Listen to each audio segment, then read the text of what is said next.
요한복음 2장은 요한복음에서 처음 나타나는 예수 그리스도의 표적을 기록하고 있습니다. 여러분, 표적이 뭘까요? 표적은 기적과는 조금 달라요.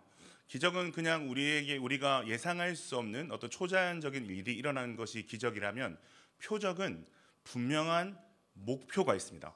그래서 표적은 사인이라고 우리가 생각을 하면 좋을 것 같습니다. 예수 그리스도의 표적은 이 종말의 새 시대에, 즉 완성의 새 시대가 도래하는 것을 알리는 목적이 있습니다.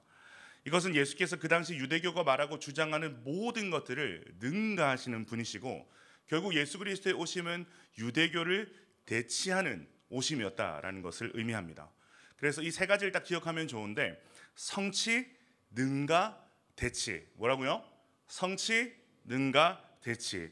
이 세 가지 구도는 이 요한복음뿐만이 아니라 신학 전체의 아주 중요한 중심 주제입니다. 즉, 온갖 거짓과 모순과 위선으로 점철된 이스라엘을 참 이스라엘로 대체하신다는 것, 이것이 모든 표적과 기사가 보여주는 주제입니다. 자, 이 첫 번째 표적이 무엇입니까? 바로 이 가나에서 열린 혼인잔치입니다.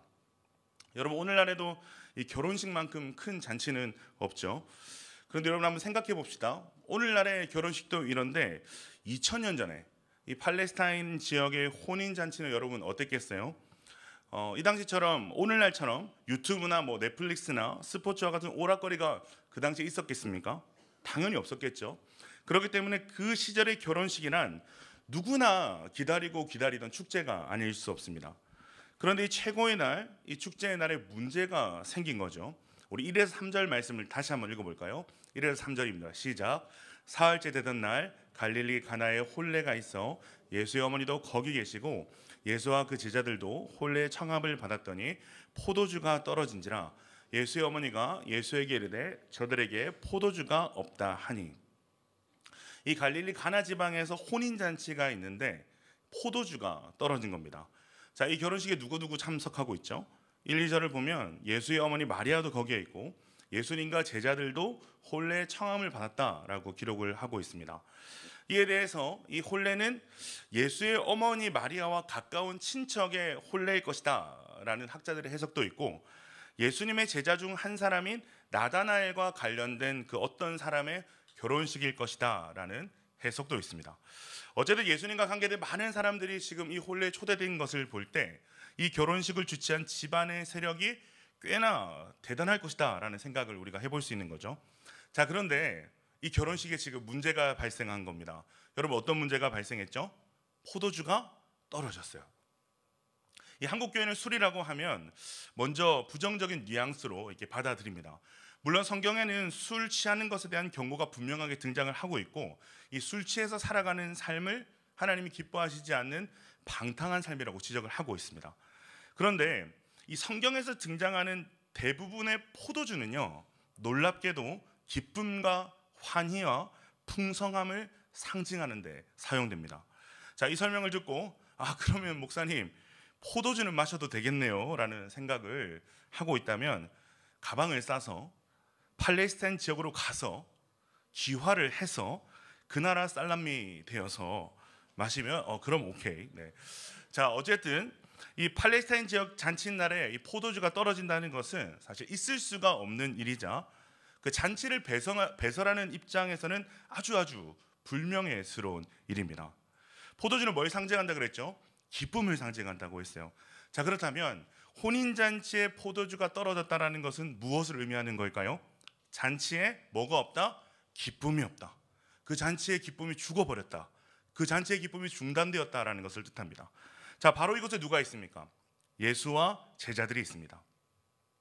여러분, 요한복음은요, 가장 나중에 쓰여진 복음서입니다.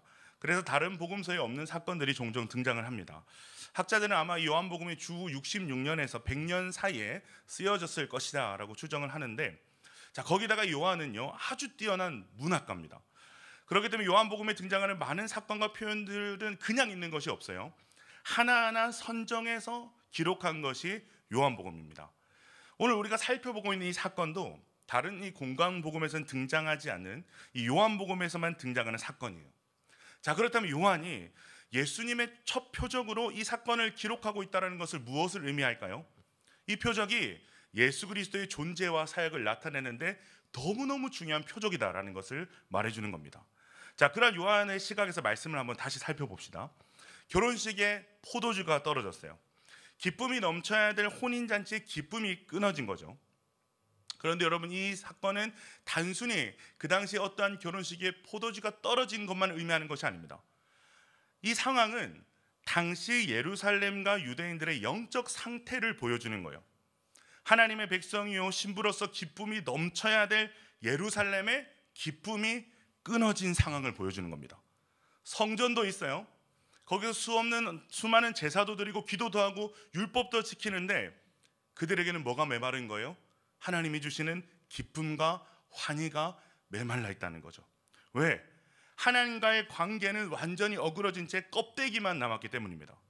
이 포도주가 없는 이 혼례는 바로 그러한 이스라엘의 영적 상태를 보여주는 창문과 같은 역할을 한다라고 우리가 요한의 시각으로 바라보면 되겠습니다. 자, 그런데 거기 지금 누가 있는 거예요?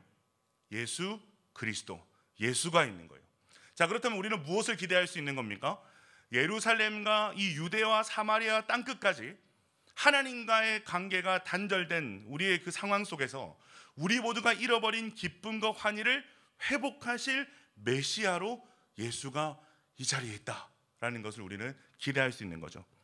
그러나 지금 이 현장에서는 그 누구도 이 잔치에 초대된 예수를 통해 이러한 일이 일어날 것을 예상하거나 기대하고 있지는 못합니다. 우리 3절 다시 한번 읽어볼까요? 3절입니다. 시작. 포도주가 떨어진지라 예수의 어머니가 예수에게 이르되 저들에게 포도주가 없다 하니. 3절에 보면 예수의 어머니가 저들에게 포도주가 없다라고 아들 예수에게 이야기를 하고 있습니다. 학자들이 추측한 것처럼 이 잔치가 이 마리아의 친인척의 결혼식이라고 우리가 가정을 한번 해본다면 아마도 마리아는 아들 예수에게 이 문제를 해결할 방도를 찾아보라는 의미로 아들아 포도주가 없다라는 이야기를 한 것 같아요. 그리고 그 마리아가 기대하는 방도는 뭐 빌려오거나 포도주를 좀 더 사오거나 하는 정도겠죠. 자, 그런데 예수님의 대답이 엄청 당황스럽습니다. 우리 4절 말씀 같이 한번 읽어볼까요? 시작. 예수께서 이르시되 여자여.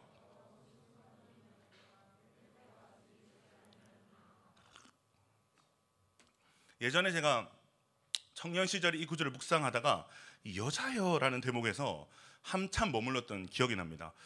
아무리 좀 오픈 마인드 예수님이지만 어머니에게 여자여는 너무 나간 거 아닌가. 이 동방 예의지국에 살고 있는 저로서는 상당히 킹받는 대목이 아닐 수 없었습니다. 엄마가 부탁을 하고 있는데 어머니가 여자여라니. 그러고 나서 예수께서 뭐라고 말씀하세요? 나와 무슨 상관이 있습니까? 라는 얘기를 하는 거죠.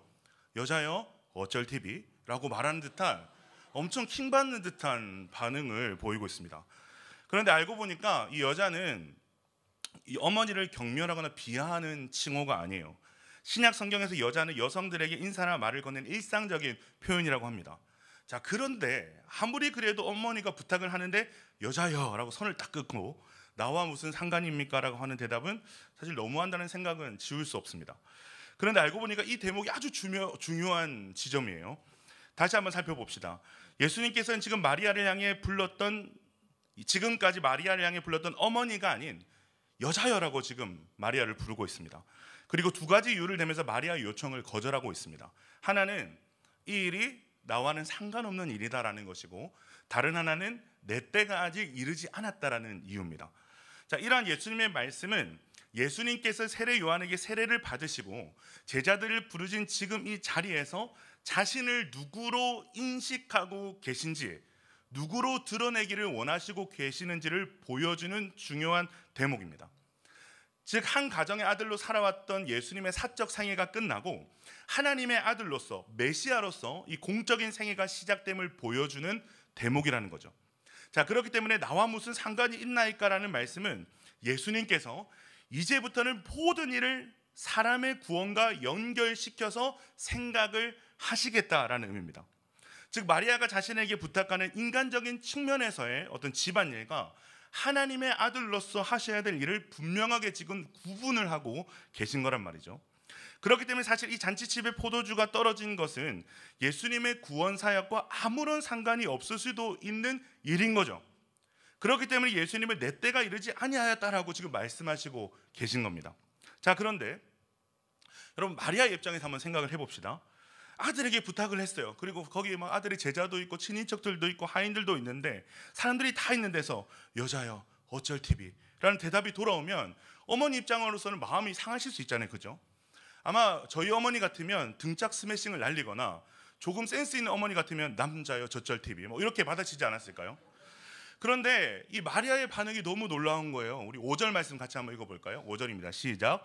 그의 어머니가 하인들에게 이르되 너희에게 무슨 말씀을 하시든지 그대로 하라 하니라.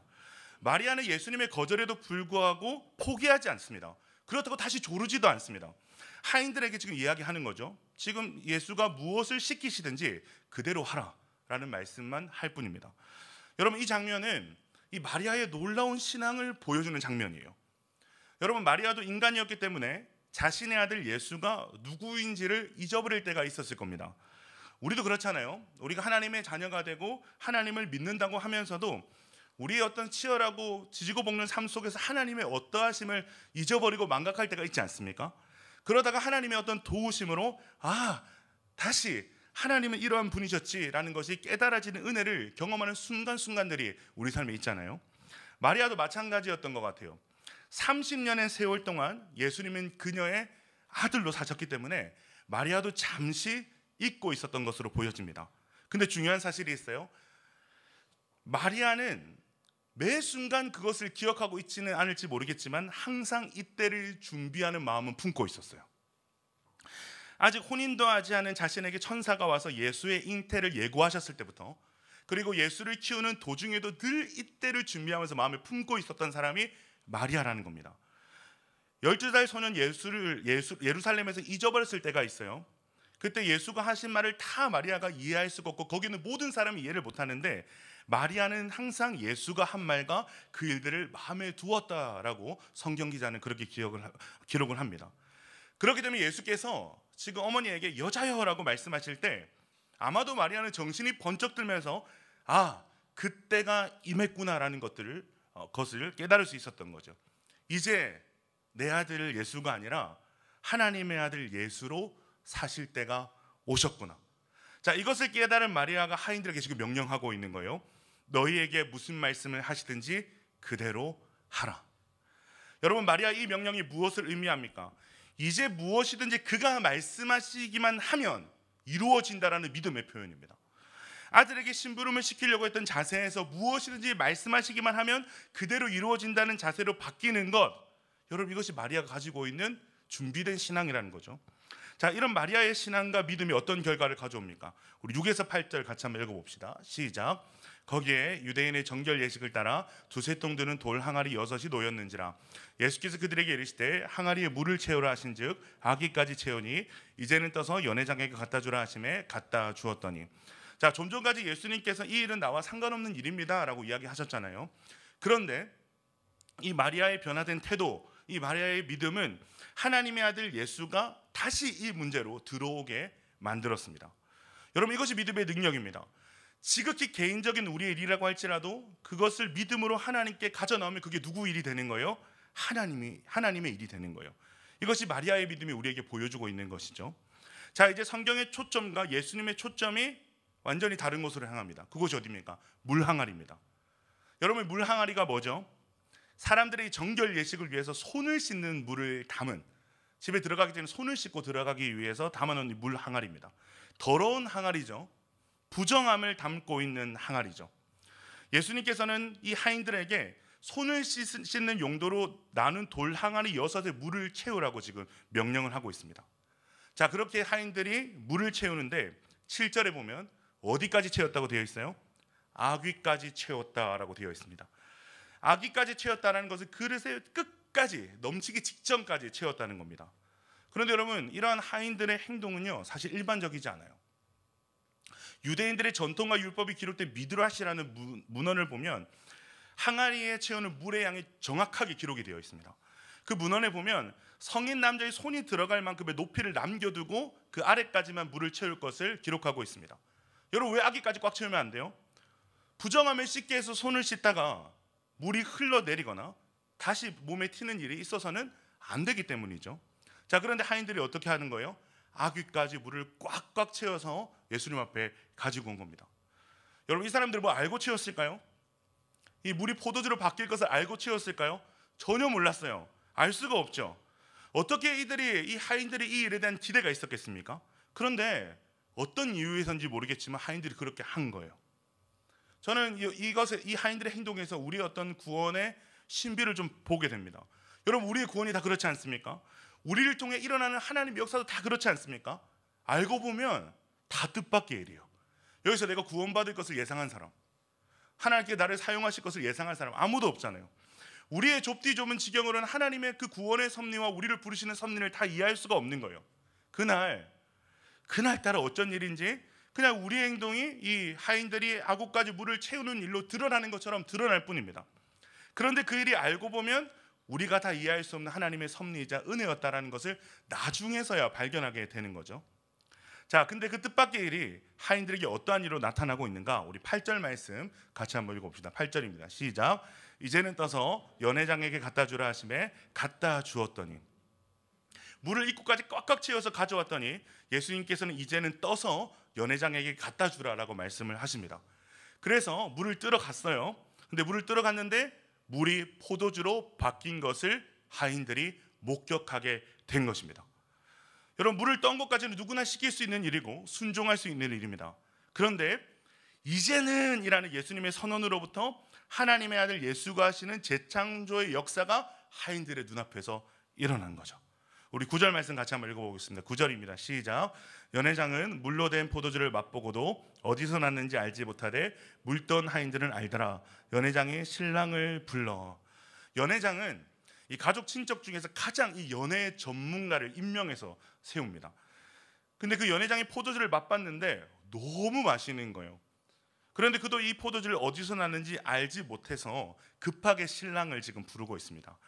10절 말씀 같이 한번 읽어볼까요? 10절입니다. 시작. 말하되 사람마다 먼저 좋은 포도주를 내고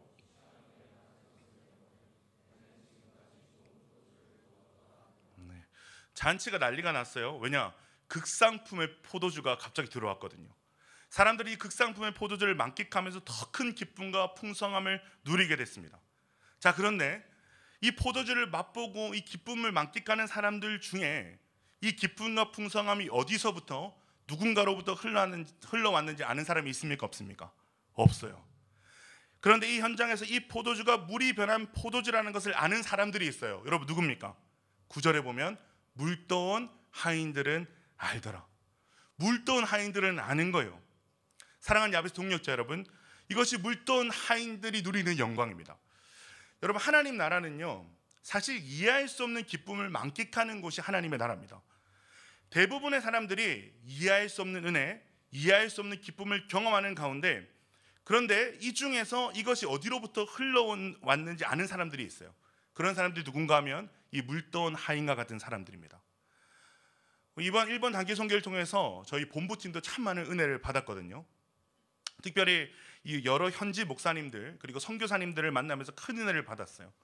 그러한 감동과 은혜를 받으면서 우리가 그분들과 교회를 만나서 그토록 큰 감동과 은혜를 받은 것이 이 포도주를 만끽하는 일과 같다라는 생각을 했습니다. 교회를 한 곳 한 곳 방문하면서 말이 통하지 않는 가운데서 흘러넘치는 감동이 전달되는 것을 봤습니다. 아직 통역이 시작이 안 됐어요. 통역이 시작이 안 됐는데 언어의 장벽을 넘어서 두 눈에서 눈물이 뚝뚝 떨어지는 팀들이 있고, 본부인 우리 팀을 보자마자 감사와 감격이 넘쳐서 막 눈물을 쏟는 그런 지체들도 있었습니다. 자, 그런데 여러분, 반드시 기억해야 될 게 무엇입니까? 그런 기쁨과 은혜가 흘러가기 위해서는 어두운 시기에 물돈 하인들이 있었다라는 사실이죠. 저는 일본의 현지 목사님들과 선교사님 삶이 그렇다고 생각을 합니다. 그 우상이 가득한 나라에서 점점 고령화되고 쇠퇴하는 교회를 붙들고 치열하게 사는 목회자들과 성도님들이 그 일본 땅에 물돈 하인들이 아닌가. 이 본부팀을 가이드해준 선교사님께 물어보니까 일본 목회자들과 선교사님들의 100이면 100 다 우울증과 같은 마음의 병이 한 번씩 찾아온다고 합니다. 실제로 우리가 만난 목사님들 중에서도 그러한 간증을 하시거나 현재 그러한 어떤 힘들고 어두운 터널을 지나고 계신 분들이 계셨어요. 그러한 분들이 있기 때문에 우리는 극상품의 포도주와 같은 감격과 기쁨을 거저 누릴 수가 있는 거죠. 여러분, 이뿐만이 아닙니다. 선교를 준비하면서 수많은 어려움이 있을 때 눈물로 기도했던 팀장들, 함께 기도 제목을 붙들고 기도했던 사람들은 아는 거예요.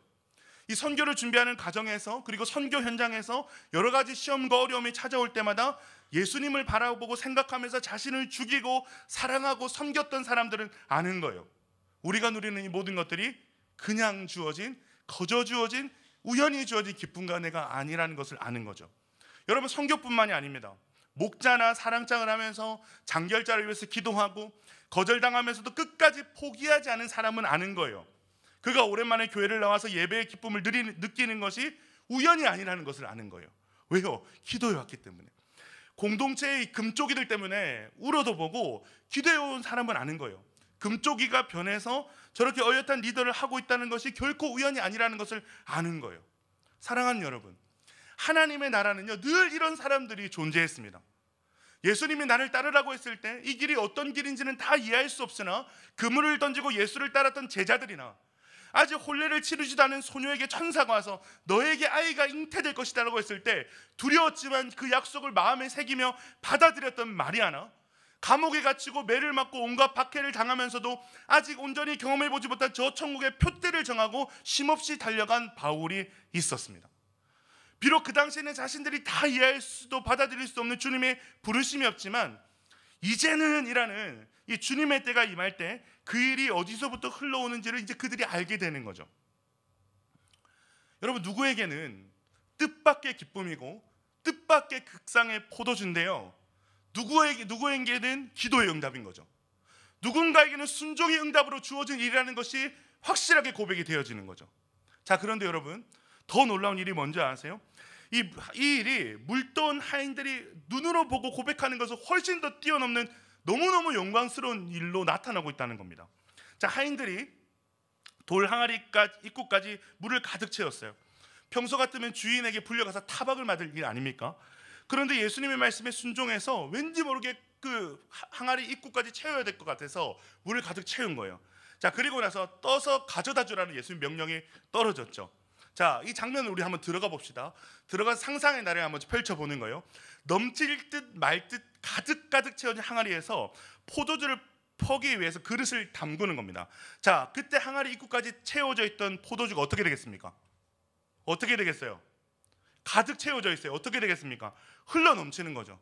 그 더러운 항아리 옆으로 극상품의 포도주가 흘러내리는 거죠. 여러분, 이것이 무엇을 의미할까요? 흘러 넘치는 하나님의 은혜를 의미하는 거예요. 정결의식을 행하는 항아리와 그 속에 채워진 물은 율법입니다. 그러나 아무리 이들이 율법을 행하고 율법의 300개 이상의 조항을 만들어서 지켜 행해도 그들은 하나님 앞에서 정결할 수가 없었습니다. 율법을 행하면 행할수록, 조항을 만들면 만들수록 이들은 더 눌리고 묶이기만 할 뿐이었습니다. 이것은 항아리의 개수가 6개라는 것에서도 드러나고 있는데 6은 유대인에게서 불완전의 숫자입니다. 이것은 인간의 모든 노력이 구원을 얻는데 무기력하고 얼마나 무능한지를 보여주는 거예요. 이러한 불완전의 시대에 예수께서 오셨고 완전한 구원의 새 시대로 대치하셨다. 이것을 보여주는 것이 물로 포도주를 만든 사건입니다. 오직 예수님만이 유대교의 그 수많은 결례의식이 해결하지 못하는 인간의 불완전함을 당신의 온전하고 풍성하신 구원으로 완성하신다. 그럼 그것을 보여주는 현장이 바로 이 현장이라는 거죠. 어떻게? 흘러넘치는 은혜로, 흘러넘치는 사랑으로, 이것이 물이 포도주로 바뀌어 흘러넘치는 장면이 보여주고 있는 것입니다. 우리 11절 말씀 같이 한번 읽어볼까요? 시작. 예수께서 이 첫 표적을 갈릴리 가나에서 행하여 그의 영광을 나타내심에 제자들이 그를 믿으니라. 요한은 이 사역을 분명히 첫 표적이라고 말합니다. 여러분, 표적이 뭐라 그랬죠? 반드시 가리키는 것이 있는 것이 표적이라고 했습니다. 그런데 그것이 지금 이 첫 표적이 가리키는 것이 무엇이라고 요한이 얘기하고 있습니까? 그의 영광을 나타내심에라고 11절에 요한이 이야기하고 있습니다. 여러분, 요한복음에서 영광은요 항상 예수의 십자가입니다. 다른 것에 영광이 쓰이지 않습니다. 항상 예수의 십자가입니다. 자, 그렇다면 이 예수께서 첫 번째 행하신 물을 포도주로 바꾸신 표적이 가리키는 것이 여러분 뭐라는 겁니까? 예수 그리스도의 십자가 죽음과 부활의 영광을 가리키는 사건이 바로 이 가나의 물이 포도주로 변화된 사건이라는 거죠. 그렇기 때문에 요한은 이 사건을 기술하면서 그 전에 쓰지 않았던 시제를 사용합니다. 2장 1절을 보면 어떤 시제가 등장합니까? 사흘째 되던 날이라는 시제가 등장을 합니다. 이 사흘째 되던 날이라는 표현은 요한이 일부러 선택해서 기록한 말입니다. 요한은 이전에 단 한 번도 이런 표현을 쓴 적이 없어요. 그 수많은 사건들이 있었고 수많은 날들이 흘러갔지만 그 다음 날에는 이런 표현만을 계속해서 사용을 했었습니다.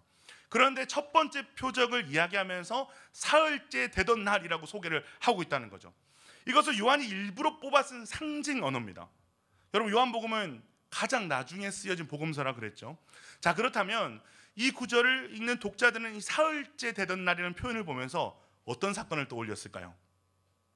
죽은 지 사흘 만에 부활하신 예수가 떠올랐을 겁니다. 그 예수로 말미암아 우리는 율법이 아닌 흘러넘치는 은혜의 시대를 살고 있다는 것이 이 흘러넘치는 포도주로 선언되는 것이죠. 그러니 이제는 율법과 정죄에서 벗어난 이 기쁨을 만끽하라는 이야기를 하고 있는 겁니다. 자, 이 놀라운 표적, 이 놀라운 예수 그리스도를 나타낼 상징이 여러분 누가 쓰임을 받고 있다는 거예요? 물돈 하인들이 쓰임을 받고 있는 거예요. 말씀을 정리하겠습니다. 여러분, 우리에게 찾아온 은혜는 혼인잔치에 참여한 사람들이 누리는 뜻밖의 포도주와 같습니다. 왜 우리에게 이런 은혜가 흘러왔는지, 왜 이 은혜가 우리의 모든 절망과 아픔과 고통을 덮고 기쁨을 주는지 우리는 이해할 수 없습니다. 이해할 수 있다면 그것은 은혜가 아닙니다. 우리는 이 이해할 수 없는 최상급의 은혜, 뜻밖의 은혜를 여러분 만끽하는 삶을 살아야 되는 줄 믿습니다. 상황 환경을 초월해서 만족을 주고 자유케 하고 평안하게 하고 기쁘게 하는 흘러넘치는 은혜를 우리는 누리면서 살아가야 합니다. 그런데 중요한 사실이 있어요. 여기서 멈춰서는 안 된다는 거예요. 왜? 아직 이 은혜를 모르는 자가 있지 않습니까? 아직 이 은혜를 모르는 사람들이 있지 않습니까? 이 뜻밖의 은혜, 이 흘러넘치는 기쁨을 모르는 자들이 있어요. 그렇기 때문에 우리는 이 기쁨에 참여하지만 말고 물떠온 하인들만이 아는 신비의 영역으로 나오라 라고 요한이 지금 우리를 향해 초청하고 있는 것입니다. 어쩌면 물떠온 하인들과 같은 우리의 부르심 또한 뜻밖의 초청일 수 있습니다. 그리고 우리는 그 초청이 어떠한 하나님의 일과 역사로 나타날지 우리는 다 알 수 없습니다. 그러나 분명한 것은 무엇입니까? 이 부르심에 순종한 자들, 다 이해돼서가 아니라, 다 어떤 일이 일어날지 알아서가 아니라 그저 주님의 부르심에 순종한 자들은 주님께서 역사하실 그때, 이제는 이라고 말씀하시는 그때에 모두가 그 뜻밖의 기쁨을 누리고 있는 그때에 물돈 하인들만 누릴 수 있는 기쁨과 영광을 누릴 수 있는 사람들이 된다는 것입니다. 여러분, 그 기쁨이 얼마나 큰지 몰라요. 그 기쁨으로 주님은 지금도 우리를 초청하고 계십니다. 이제는 아마 국내 아울리시 선교로, 우리 어떤 기도의 자리로, 섬김의 자리로, 헌신의 자리로, 사랑의 자리로 여러분 주께서 이런 초청을 하고 계신 분들 있습니까? 그렇다면 물돈 하인들만이 누릴 수 있는 신비를 기대하면서 그 초청에 반응하시기를 바랍니다. 그들을 통해 우리가 감히 상상할 수 없는 하나님의 영광이 나타날 것입니다. 그리고 우리는 주님과 함께 그 기쁨으로 그 영광에 참여하게 될 줄로 믿습니다.